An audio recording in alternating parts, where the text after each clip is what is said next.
درود شریف پڑھ لیں۔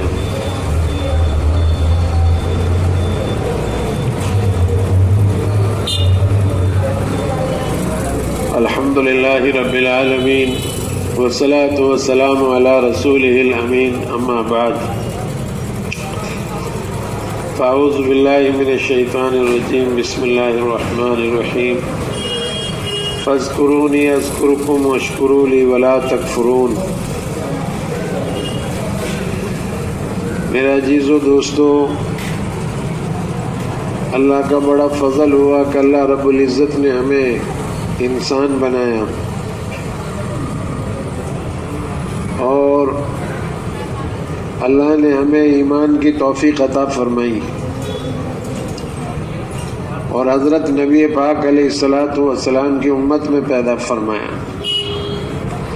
اس پر ہمیں اللہ کا شکر ادا کرنا چاہیے۔ میرے عزیزو، ہمارا جو ہمسائے ہیں، ہمارے جو پڑوسی ہیں، ان کے ہمارے اوپر کیا حقوق ہیں، یہ نبی اکرم صلی اللہ علیہ وسلم نے ہمیں بتائے۔ حضرت جبرائیل علیہ السلام کے بارے میں رسول پاک علیہ السلام نے ارشاد فرمایا کہ جبرائیل میرے پاس اتنی مرتبہ آسمان سے پڑوسیوں کے حقوق لے کر آئے، میں یہ محسوس کرنے لگا کہ کہیں اللہ تبارک و تعالیٰ پڑوسی کو پڑوسی کی وراثت میں حقدار نہ بنا دے۔ تو ہمارے جو گھر کے برابر میں ہیں، یہ ہمارا ہمسایہ ہے، ہمارا پڑوسی ہے، ہمیں ان کا اکرام کرنا چاہیے۔ ہم کیا کرتے ہیں، پڑوسی آپس میں لڑتے رہتے ہیں۔ کبھی تو کھڑکی اور دروازے کی لڑائی ہوتی ہے، کبھی نالی اور پانی کے جانے کی لڑائی ہوتی ہے، کبھی کوڑا اور کرکٹ پر لڑائی ہوتی ہے۔ پڑوسی آپس میں ہمیشہ لڑتے رہتے ہیں۔ یہ غیر مناسب بات ہے۔ اللہ کے رسول صلی اللہ علیہ وسلم نے ارشاد فرمایا، پڑوسیوں کے حقوق لے کر جبرائیل امین اتنے بار میرے پاس آئے کہ میں یہ محسوس کرنے لگا کہ کہیں اللہ تبارک و تعالیٰ پڑوسی کو پڑوسی کی وراثت میں حقدار نہ بنا دے۔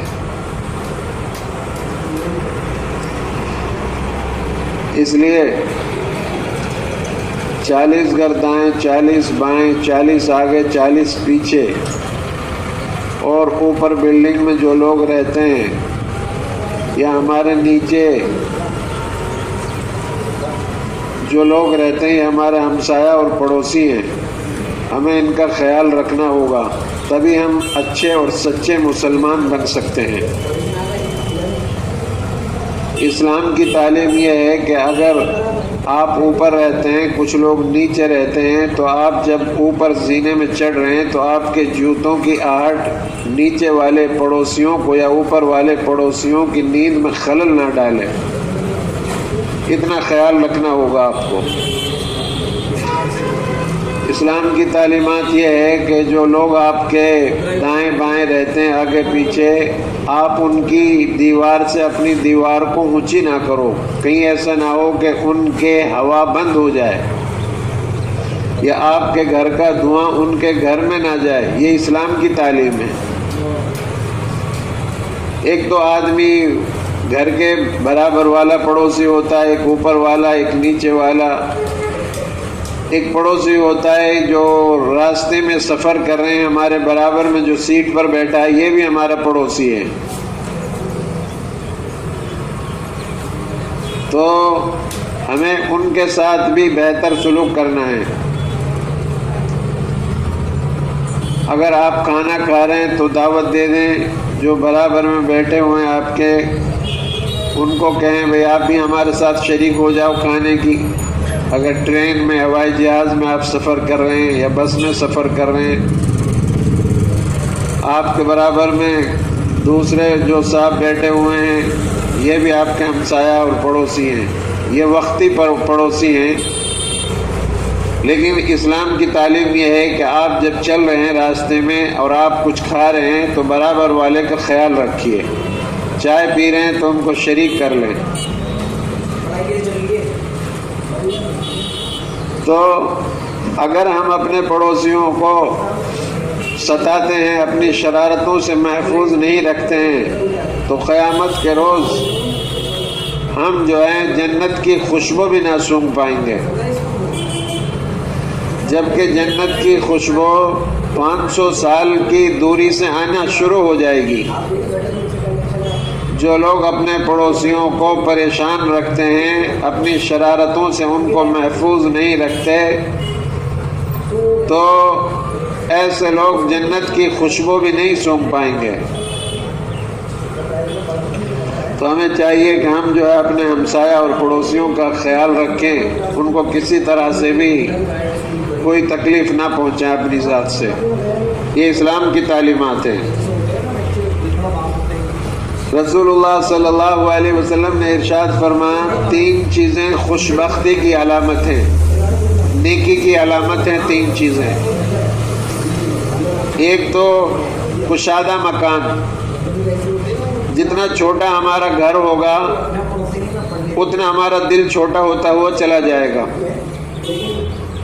کوشش کریں اپنی استطاعت کے مطابق اپنے بچوں کے لیے اچھی رہائش کا انتظام کریں، اور دائیں بائیں دیکھیں کہ یہاں پڑوسی کوئی شرابی تو نہیں ہے، جواری تو نہیں ہے، زانی تو نہیں ہے۔ کہیں آپ اپنے سفر پہ جا رہے ہیں اپنے کام سے، آفس کے کام سے، اور پیچھے سے آپ کے شرابی، زناکار، چوری کرنے والا پڑوسی کہیں آپ کے بچوں کو پریشان تو نہیں کرے گا۔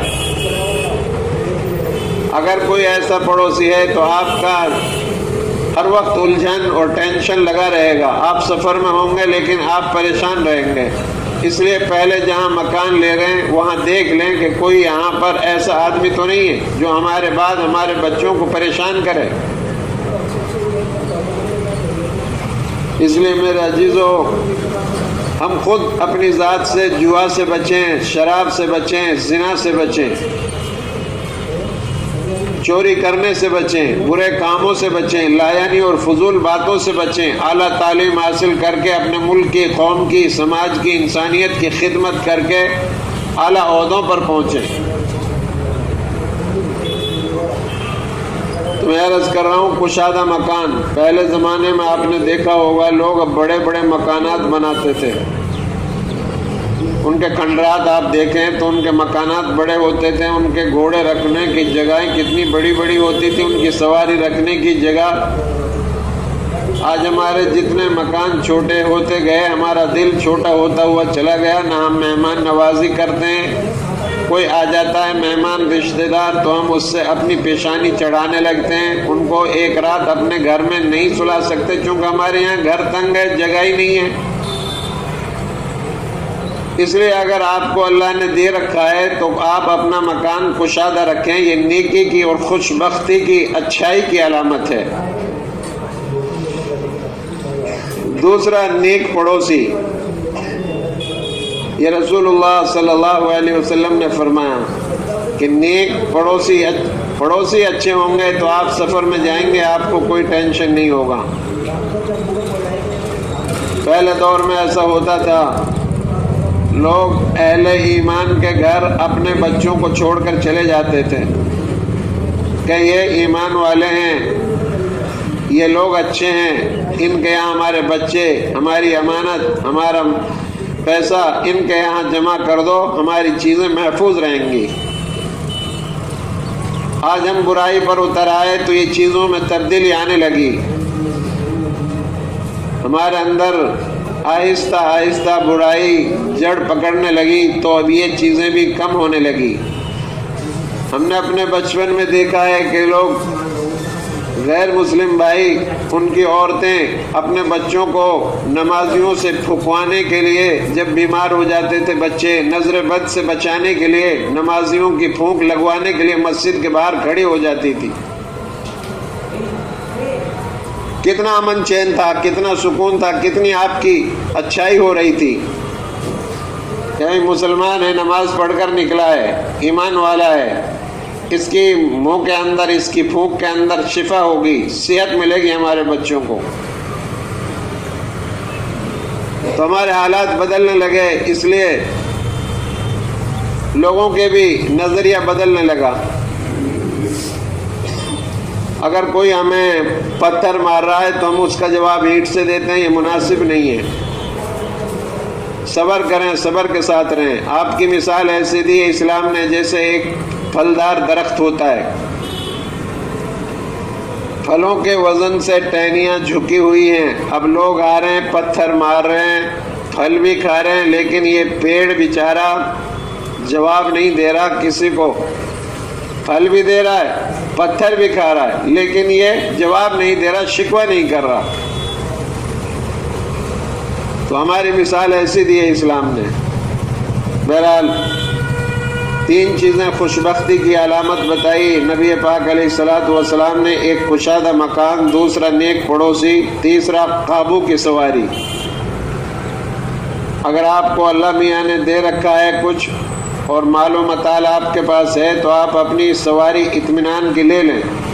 اللہ کے رسول صلی اللہ علیہ وسلم نے گھوڑے پر بھی سواری کی، اونٹ پر بھی سواری کی، کھچر پر بھی سواری کی۔ ان تینوں سواریوں کا مطلب یہ ہے کہ جس طرح کی بھی گنجائش آپ کے اندر ہے اس طرح کی سواری آپ اطمینان کی رکھ سکتے ہیں جو آپ کے قابو کی سواری ہو۔ یہ 3 چیزیں خوشبختی کی علامت ہیں۔ یہاں پر میں بیان کر رہا ہوں آج پڑوسیوں کے حقوق کے بارے میں۔ بہرحال ایک مرتبہ رسول اللہ صلی اللہ علیہ وسلم نے ارشاد فرمایا، خدا کی قسم وہ مومن نہیں، خدا کی قسم وہ مومن نہیں، 3 مرتبہ فرمایا، خدا کی قسم وہ مومن نہیں۔ آپ کے اصحاب نے عرض کیا، یا رسول اللہ صلی اللہ علیہ وسلم کون آدمی ہیں جن کے بارے میں آپ یہ فرما رہے ہیں 3 مرتبہ تاکیداً کہ وہ مسلمان نہیں ہے، وہ مومن نہیں ہے؟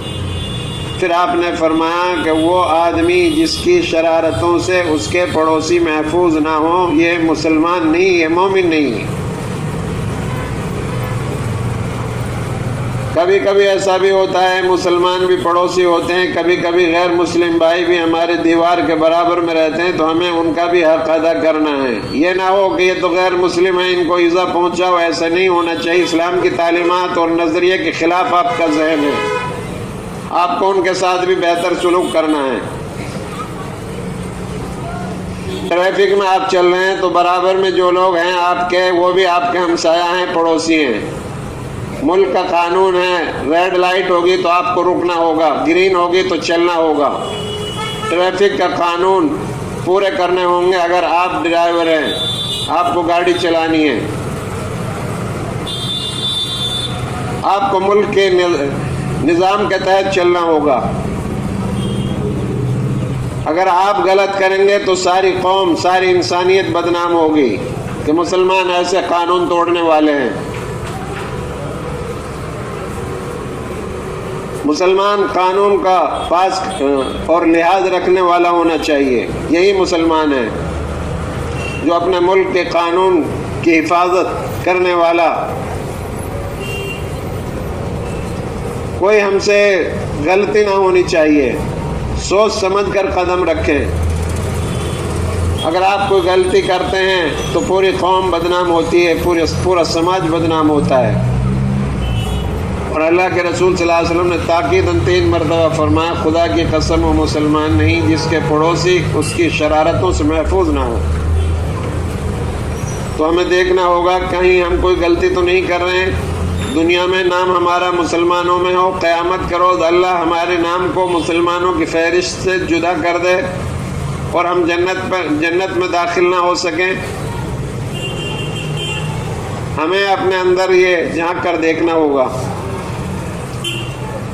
بہرحال نبی صلی اللہ علیہ وسلم کی مجلس میں ایک شخص آیا، اس نے عرض کیا، یا رسول اللہ صلی اللہ علیہ وسلم، ایک عورت ہے جو رات میں نماز پڑھتی ہے، نفل نماز بہت زیادہ پڑھتی ہے، اور دن میں روزہ بھی رکھتی ہے نفلی، اور صدقہ اور خیرات بہت زیادہ کرتی ہے، اور خرچہ بہت کرتی ہے، غریب غرباؤں کو دیتی ہے، نماز بھی پڑھتی ہے، رات بھر عبادت میں لگی رہتی ہے، دن میں روزہ رکھتی ہے، کچھ کھاتی پیتی نہیں، نفلیں روزہ رکھتی رہتی ہے، لیکن وہ اپنے پڑوسیوں کو ستاتی ہے، اپنی زبان سے پڑوسیوں کو تکلیف پہنچاتی ہے، تو اللہ کے رسول صلی اللہ علیہ وسلم نے ارشاد فرمایا اس کے اندر کوئی خوبی نہیں، وہ جہنم میں جائے گی۔ تو میرے بھائیوں، ہم اپنے پڑوسیوں کو اپنی شرارتوں سے محفوظ رکھیں، ورنہ ہمارے اندر کوئی خوبی نہیں۔ ہم جو نماز پڑھ رہے ہیں، یہ نماز ہمیں برائیوں سے روک دینی چاہیے، ہم برائیوں سے رک جائیں۔ اس نماز کی صفت یہ ہے کہ آدمی برائی کرنے سے باز آ جائے، نماز پڑھ رہا ہے تو یہ برائیوں سے باز رہے، پڑوسیوں کے ستانے سے باز رہے۔ نماز یہ سکھاتی ہے، اسلام یہ سکھاتا ہے۔ بہرحال ایک اور صاحب نے عرض کیا، رسول اللہ صلی اللہ علیہ وسلم، ایک عورت ہے جو صرف فرض نماز ادا کرتی ہے اور فرض روزہ رکھتی ہے، صدقہ خیرات کم کرتے، لیکن زبان کی بہت اچھی ہے، اس کے پڑوسی اس کے بارے میں سب گواہی دیتے ہیں کہ یہ اچھی عورت ہے۔ تو آپ صلی اللہ علیہ وسلم نے فرمایا یہی خوبی ہے جو اس کو جنت میں لے جائے گی، یہ جنتی ہے، اس کے اندر خوبی ہے۔ تو میرے بھائیوں، ہم جو ہیں کسی کو، اپنے ہمسایہ کو، پڑوسیوں کو ستائیں نہیں، پریشان نہ کریں، اپنا گھر کا کوڑا جھاڑ کر اس کے دروازے پر نہ ڈالیں، ہڈیاں ان کے سامنے نہ ڈالیں۔ ہمارے پاس پولیتھین ہے، اس میں بھریے اور کوڑا دان میں پہنچائیے اس کو۔ ایسا نہ ہو کہ یہ کوڑا سارے محلے میں چکر لگا رہا ہے، وہ اس کے سامنے، وہ اس کے سامنے، اسی طرح پورے محلے میں یہ کوڑا چکر لگاتا پھر رہا ہے۔ ہم اچھے انسان بنیں، ہماری موت آ رہی ہو، لوگ ہم سے راضی ہوں، کہہ رہے ہوں کہ بہت بھلا آدمی تھا، ایسا آدمی بنیں، برائیوں سے بچیں، لڑائی جھگڑوں سے بچیں، اپنے پڑوسیوں کو اپنی شرارتوں سے محفوظ رکھیں۔ ایک آدمی نے نبی صلی اللہ علیہ وسلم سے شکایت کی، یا رسول اللہ صلی اللہ علیہ وسلم، میرا پڑوسی مجھے بہت ستاتا ہے، بہت پریشان کرتا ہے۔ تو اللہ کے رسول صلی اللہ علیہ وسلم نے ان کو فرمایا ایسا کرو، اپنا گھر کا سامان نکال کر سڑک پر لا کر رکھو۔ یہ حکمت عملی رسول اللہ صلی اللہ علیہ وسلم نے اس کو بتائی اور آنے والی انسانیت کے لیے۔ چنانچہ اس نے ایسا ہی کیا۔ اب لوگ آئے، پوچھنے لگے بھائی تم نے اپنا گھر کا سامان یہاں پر راستے میں کیوں رکھ لیا؟ تو اس نے بتایا میرا پڑوسی جو ہے مجھے بہت ستاتا ہے اور اس کی وجہ سے میں اپنا سامان گھر سے باہر رکھ لیا ہوں۔ اب لوگ آتے اور اس کے پاس جاتے، اس کو لان تان کرتے۔ جب اس نے دیکھا کہ سارے لوگ میرے اوپر لان اور تان کر رہے ہیں تو وہ خود اس پڑوسی کے پاس، اپنے پڑوسی کے پاس آیا اور اس سے ریکویسٹ کی کہ آپ اپنا سامان گھر کے اندر رکھ لیجئے، آئندہ میں آپ کو نہیں ستاؤں گا، اب میں پریشان نہیں کروں گا۔ تو میرے بھائیوں، یہ رسول اللہ صلی اللہ علیہ وسلم نے پڑوسی کی تدبیر بتائی کہ اگر تمہارا پڑوسی تمہیں پریشان کر رہا ہے تو تم اس طرح حکمت عملی تدبیر اختیار کر سکتے ہو۔ بہرحال رسول اللہ صلی اللہ علیہ وسلم نے فرمایا زنا کے بارے میں، اپنے صحابہ سے فرمایا زنا کے بارے میں تم کیا جانتے ہو، کیا کہتے ہو؟ صحابہ نے عرض کیا رسول اللہ صلی اللہ علیہ وسلم وہ حرام ہے، جس کو اللہ اور اس کے رسول نے حرام کیا وہ قیامت تک حرام ہے۔ تب اللہ کے رسول صلی اللہ علیہ وسلم نے فرمایا 10 عورتوں سے جو زنا کرے گا، زنا کرنے کا گناہ ہے، اس سے بڑا گناہ پڑوسی کی بیوی سے زنا کرنے کا ہے۔ یہ اللہ کے رسول صلی اللہ علیہ وسلم کا فرمان ہے کہ جو آدمی، اللہ کے رسول صلی اللہ علیہ وسلم نے فرمایا 10 عورتوں سے جو زنا کرنے کا گناہ ہے، اس سے بڑا گناہ پڑوسی کی بیوی سے زنا کرنے کا ہے۔ بتائیے کتنا زبردست اللہ کے رسول صلی اللہ علیہ وسلم نے ہمیں یہ تعلیم دی ہے کہ پڑوسیوں کی بیوی بچوں کی عزت اور آبرو کی پوری حفاظت کریں، اور ان کی بیوی بچوں پر غلط نظر ڈالنے کا گناہ کتنا زبردست ہے آپ اس حدیث سے اندازہ لگا سکتے ہیں۔ بہرحال اللہ کے رسول صلی اللہ علیہ وسلم نے ارشاد فرمایا، اگر آپ مکان بیچ رہے ہو تو مکان بیچتے وقت اس بات کا خیال رکھو کہ آپ جو ہے کسی اجنبی اور کسی آدمی کو اس کو نہ بیچو، بلکہ جو برابر والا ہے اس کا حق ہے، پہلے اس سے آپ معلوم کر لیجئے۔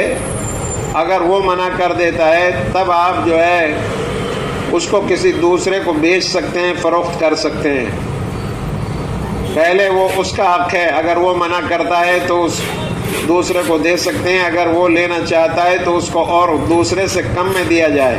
یہ اللہ کے رسول صلی اللہ علیہ وسلم کی اور اسلام کی تعلیمات ہے۔ قیامت کے دن ایک آدمی اللہ کی عدالت میں حاضر ہوگا اور کہے گا کہ اللہ، اس پڑوسی نے میرا حق ادا نہیں کیا، تو وہ پڑوسی کہے گا کہ اللہ، میں نے تو اس کا کسی طریقے سے کوئی حق نہیں مارا، ان کی ساری چیزیں کبھی میں نے استعمال نہیں کی اور کبھی ان کو غلط طریقے سے نہیں دیکھا۔ تو پڑوسی کہے گا کہ بے شک آپ نے مجھ سے کوئی غلط طریقہ اختیار نہیں کیا، لیکن جب میں کوئی غلط کام کرتا تھا تو آپ کبھی مجھے روکتے نہیں تھے، کبھی میں کوئی غلط کام کر رہا ہوں تو آپ نے کبھی مجھے نہیں روکا۔ تو اس آدمی کا اوپر مواخذہ ہوگا کہ اس نے غلط کام ہوتا ہوا دیکھا اور پھر اپنے پڑوسی کو اس کی تعلیم نہیں دی، اس کو روکا نہیں۔ جو آدمی اپنے لیے جو پسند کرتا ہے وہی اپنے ہمسایہ اور پڑوسی کے لیے بھی پسند کرے، اپنے لیے بھی پسند کرے۔ جس چیز کو آپ اپنے لیے پسند کر رہے ہو وہی اپنے پڑوسی اور ہمسایہ کے لیے بھی پسند کرو۔ جس چیز کو آپ اپنے لیے پسند نہیں کرتے، اپنے پڑوسی کے لیے بھی، اپنے بھائی کے لیے بھی اس کو پسند مت کرو۔ بہرحال ہم جو ہے پڑوسیوں کا خاص طور سے خیال رکھیں، اور دائیں 40 گھر، بائیں 40 گھر، آگے 40 گھر، پیچھے 40 گھر، اوپر نیچے جتنے لوگ رہتے ہیں ہمارے ہمسایہ اور پڑوسی ہیں، اگر ہماری شرارتوں سے یہ محفوظ نہیں ہے تو قیامت کا روز ہم جنت میں داخل نہیں ہو سکیں گے، حتیٰ کہ جنت کی خوشبو بھی نہیں سونگھ پائیں گے۔ ہم گندگی سے دور رہیں۔ ہمارے بارے میں یہ گمان ہو گیا ہے لوگوں کا کہ جہاں چیل اور کوے اڑتے نظر آئیں سمجھ لو یہ مسلمانوں کی بستی ہے۔ ہم صفائی کا خاص خیال رکھیں، ہماری صحت بھی متاثر ہوتی ہے۔ ہمارے یہاں صفائی نہ ہونے کی وجہ سے انفیکشن زیادہ ہوتا ہے، بیماریاں زیادہ ہمارے یہاں جڑ پکڑتی ہیں۔ اس لیے اگر ہم بیماریوں سے بچنا چاہتے ہیں، انفیکشن سے بچنا چاہتے ہیں تو ہمیں صفائی کا خیال رکھنا ہوگا، پڑوسیوں کے بارے میں خیال رکھنا ہوگا۔ اگر مومن اور مسلمان بن کر زندگی گزارنا چاہتے ہیں، راستوں میں چل رہے ہیں تو راستوں میں کسی کو تکلیف نہ دیں۔ ٹرین میں بیٹھے ہوئے ہیں، جتنے سواری ہیں سب کا پانی پر حق ہے، جتنے لوگوں نے ٹکٹ لیا ہے سب کا پانی پر حق ہے۔ ایسا نہ ہو کہ آپ وضو کر کر کے سارا پانی اوروں کا بھی حق مار لیں، یہ مناسب نہیں ہے۔ اور کچھ لوگ کھڑے ہوئے ہیں، آپ کو سیٹ ملی ہوئی ہے تو آپ تھوڑا کھسک جائیں، برابر والوں کو جگہ دیں۔ کھانا کھا رہے ہیں دعوت دیں، چائے پی رہے ہیں شریک کر لیں، اس طرح امن و امان کا پیغام دیں۔ اگر کوئی مسلمان انتقال کر جائے، اس کا جنازہ جا رہا ہے، کاندھا دو۔ اگر کوئی ہندو کی ارتھی جا رہی ہے تو آپ کھڑے ہو جاؤ اور محسوس کرو کہ ہمیں بھی ایک دن اس طرح جانا ہے، اور اس طرح دنیا میں امن و امان کا پیغام دو، امن و امان کا اعلان کرو۔ پتھر کا جواب اینٹ سے نہ دو، اچھے انسان بنو، پڑھ لکھ کر اعلیٰ تعلیم حاصل کر کے اعلیٰ عہدوں پر پہنچے، اور بچے لوگ کڑی محنت کریں، ہمت نہ ہاریں۔ اگر کامیابی نہیں مل رہی ہے تو آگے اگلی سال کامیابی ملے گی۔ آج کل کے بچے ہمت ہار جاتے ہیں اور فوراً پھانسی لگا کر پھندے میں لٹک جاتے ہیں۔ ہمت کے ساتھ کام کریں اور نمازوں کی پابندی کریں، برائیوں سے بچیں، بھلائی کے کام کریں، اپنے بڑوں کا اکرام، چھوٹوں پر رحم، ماں باپ کی فرما برداری، پڑوسیوں کے ساتھ اچھا سلوک، اور غریب مسکین یتیم بیواؤں کو کھانا کھلائیں، اچھے کام کریں، لا یعنی فضول باتوں سے بچنے کی کوشش کریں۔ اللہ سے دعا ہے اللہ رب العالمین مجھے بھی آپ سب کو ان باتوں پر عمل کرنے کی توفیق عطا فرمائیں۔ وآخر دعوانا ان الحمد للہ رب العالمین۔